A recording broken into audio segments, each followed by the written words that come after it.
where briars scratched and wet grass bleached our boots. Round hayfields, cornfields and potato drills, we trekked and picked until the cans were full, until the tinkling bottom had been covered with green ones on top and big blobs burned. Like a plate of eyes, our hands were peppered. With thorn pricks, our palms sticky as bluebeards, we hoarded the best berries in the byre. Hi folks, we are out and about today with our blackberries. So we are just into August now, which is officially the beginning of autumn. This is my favourite time to forage and to find our plants. All the berries are starting to come out, everything is starting to fruit. It's a really great time of year for picking and collecting. So we're going to talk a little bit today about our blackberries, which is probably the plant that most of you will recognise. We'll talk about folklore, and today we're going to make a blackberry vinegar as well. So let's do that. So blackberries for me hold a really special place in my heart. Like most people, they're probably my first experience of going out and picking wild fruit. Most of us collected blackberries when we were young.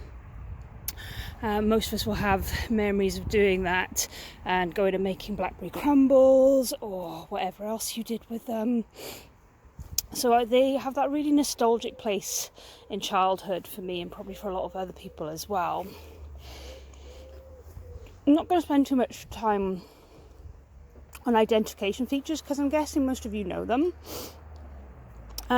Obviously, most of you will know these very wicked thorns on here, and if ever you've walked through a blackberry patch, these will almost jump out and bite you, I'm pretty sure it's because they do want to eat you. So very careful of the thorns. These are part of the rose family, and in the spring you'll get those 5 petals, the white petals, which are always covered in bees on them, and then obviously in the autumn these lovely blackberries that start out this shiny red. So the young leaves on these in the spring, when the young leaves come through, you can eat the young leaves or put them into a tea, and they make a good substitute for green tea. And then the berries have lots of medicinal use for things like coughs and colds. Obviously really rich in vitamin C, as most of our berries are. So those are some of the medicinal uses for them. And there's loads and loads of folklore around the berries, in particular to do with the devil. So these berries are really closely associated in folklore with the devil. And we'll talk a little bit about that. I'm going to be reading a few excerpts from this book, which is Under the Bramble Arch by Corinne Boyer. So Corinne's got a couple of books out on plant and tree folklore, really worth checking out. So definitely worth having a look at her stuff. So one of the things that's in folklore about this is that the devil landed on a bramble patch when he was cast out of heaven, and therefore the brambles were cursed forevermore after. So it used to be unlucky in certain parts of the country, and here in Wales it was supposedly unlucky to pick brambles. But the main bit of folklore around the devil is that you're not supposed to pick brambles after, I think it's the 29th of September, 28th, 29th September, somewhere around there. And depending on which part of the country you're in will depend on what the devil has done to the berries. So he either will have spat on them, peed on them, cursed on them, done something else unpleasant to them, depending on which part of the country you're in. But essentially you're not supposed to eat them after that time of the year. Now, like most folklore, this has got a little bit of science behind it, a little bit of truth. So after this point in the year, flies start to lay their eggs in the berries. So you don't really want to eat them after that time of the year because they'll go rotten, they'll be full of maggots, just not very nice really. So like most folklore, there is a little bit of truth in it.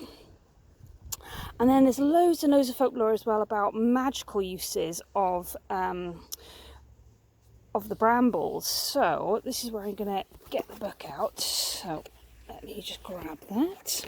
Magical uses for blackberry leaves include charms for a burn. This is from Cornwall in England. So 9 leaves moistened with spring water or water from a holy well laid upon the troubled part, and as the poultice was applied you would speak these words 9 times. There came 3 angels out of the west, 1 brought fire, 2 brought frost, 1 fire, out fire, in frost, in the name of the Father, Son, and the Holy Ghost. Now, most charms and curses that you will find in old books do invoke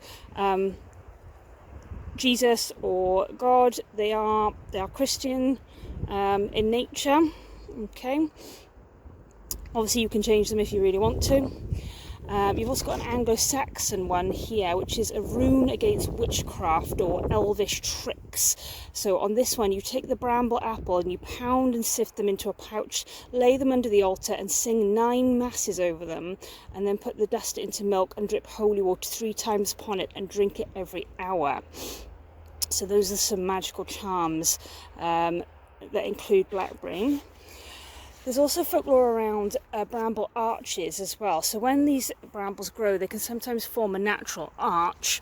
And in folklore, if you passed somebody under the bramble arch, you could cure them of various ailments. Or again, going back to the devil, there's some folklore that if you walked under a bramble arch and called the devil, you could then meet up with him if you so wished. I've not tried that one. So lots of different folklore around this. As I said, what we're going to do is we're going to pick some of these to make our blackberry vinegar. So we'll do that now. Okay, so for the first part of our blackberry vinegar, we're going to have our blackberries, which we've been out and collected. So it's really early in the season here in Wales for blackberries. It's still only like a couple of weeks into August, but a lot of these are really squishy already, and I think it's because it's been really wet.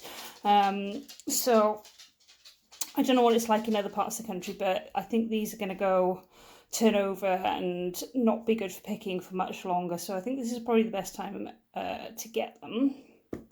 So I'm going to have our blackberries, and I'm sure by now you've all realised the most important thing that you need in making your own medicines is jars. So we're going to have our mason jars, and we're going to have some cider vinegar, some apple cider vinegar.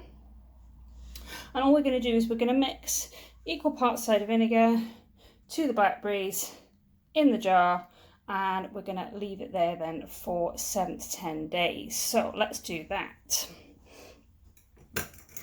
So obviously, nice clean jar, and then blackberries are going to go in the jar.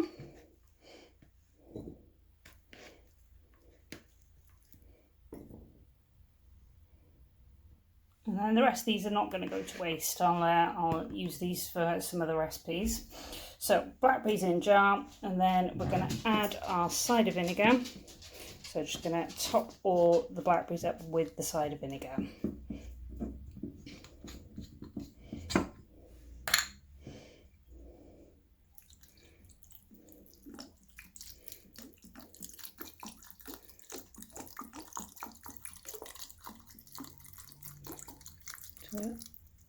There you go.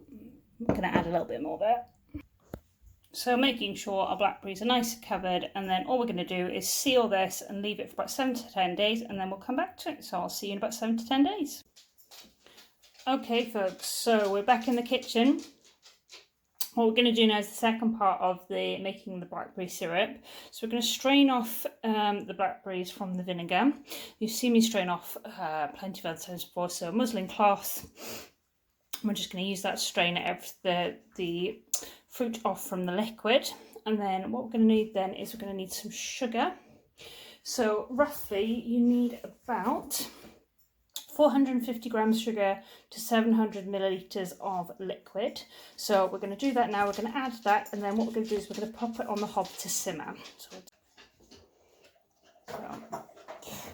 Didn't have quite a big enough muslin cloth, so This is a little bit more awkward than I'd like it to be, but you get the idea. So what we're going to do now is we're going to add the sugar. Now normally if you're making a herbal vinegar, you wouldn't need to add sugar, but with something like a blackberry or a raspberry vinegar, it's almost like a cross between a vinegar and a syrup. So what we'll do is, well, once this is finished, is it will go quite thick and syrupy. So you'll see once we're done. So we're going to pop this on to simmer now, leave it for a little bit, and then we'll come back to it. So what you want to do is let this come to the boil. And it needs to cook for about 8-9 minutes. So once it's boiled, obviously turn it down, let it simmer, and then leave it cook for about that long. And then what we'll do is, I noticed there's still some bits in this, so I'm gonna put it back through a sieve once we're done, and obviously then let it cool, and we can strain it off. So now this is cooled, what I'm going to do is we're just going to decant it into the bottle here. So I'm just going to pop that in there. Now I've had a little taste of it and it tastes good. Ideally, if you've got this right, you should get like a syrupy consistency. So here's one I made earlier just to show you. I don't know if you can see this, but it's got like a thick syrupy consistency. So that's what you're aiming for. So we'll leave this cool a bit more. If it needs a bit more sugar, we can always put it in again. But that's your blackberry vinegar. Hope you've enjoyed, and I'll see you on the next one.